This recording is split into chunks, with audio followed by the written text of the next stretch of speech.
Hello everyone, আমি কোয়েল আর তোমরা দেখছো আমার channel the beauty of life. চলো আজ একটু ভেজ মোমো বানানো যাক।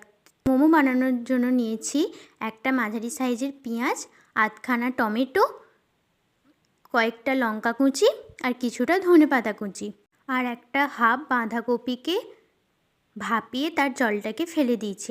আর এখানে কয়েকটা বিম কড়াই আর একটা গাজরকেও ভাপিয়ে তার জলটাকে ফেলে দিয়েছি।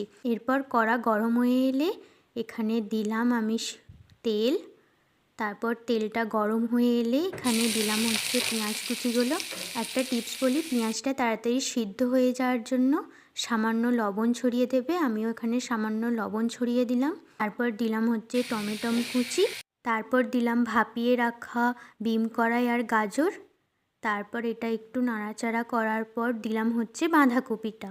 তারপর সবগুলো খুব ভালোভাবে নেড়ে চেড়ে নেওয়ার পর দিলাম একটু লঙ্কা গুঁড়ো, স্বাদ মতো লবণ, দিলাম একটুখানি জিরে গুঁড়ো। তারপর সবগুলো খুব ভালোভাবে মিশিয়ে নেওয়ার পর দিলাম ম্যাগি মশলা। পুরটাকে আমি একটু চটপটা বানানোর জন্য এটাকে আমি ইউজ করেছি, তোমরা চাইলে এটাকে স্কিপ করতে পারো। দেখো এটা আমার হয়ে গেছে। এটাকে একদম ভাজা ভাজা করার কোনো প্রয়োজন নেই, জলটা সামান্য শুকিয়ে এলেই নামিয়ে নেবে। চলো আমি এটাকে এবার ঠান্ডা করতে দিই, ততক্ষণ আমি একটু লেচিগুলোকে কেটে নিই। আমি এখানে আটা ব্যবহার করেছি, তোমরা চাইলে ময়দা ব্যবহার করতে পারো। আমি আটাটাকে মেখে আধ ঘন্টা মতো রেস্টে রেখেছিলাম। চলো এবার একটু আমি এগুলোকে বেলে নিই। দেখো একদম ছোট্ট ছোট্ট লুচির মতো করে বেলতে হবে। চলো এবার সবগুলোকে এবার আমি বেলে নিই। দেখো এখানে আমার সবগুলো বেলা হয়ে গেছে। এখানে আমার পুরটাও ঠান্ডা হয়ে গেছে। এবার আস্তে আস্তে আমি পুরগুলোকে ভরে দিই। ঠিক এরকমভাবে পুরগুলোকে ভরে দিয়ে মুড়ে দেবে তোমরা।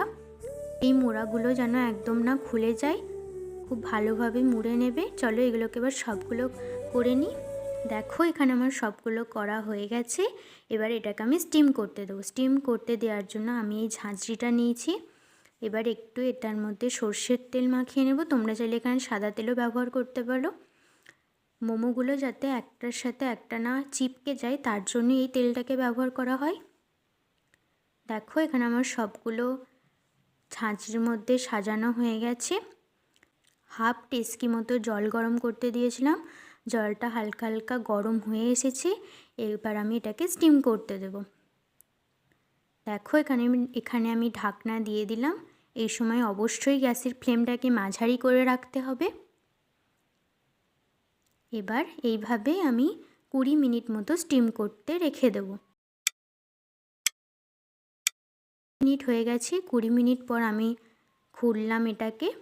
দেখো কত সুন্দর এটা স্টিম হয়েছে। দেখো আমার ভেজ মোমো রেডি। আজকের মতো এতখানি। চলো টাটা। ভিডিওটা ভালো লাগলে অবশ্যই একটা লাইক আর চ্যানেলটা সাবস্ক্রাইব করে দিও।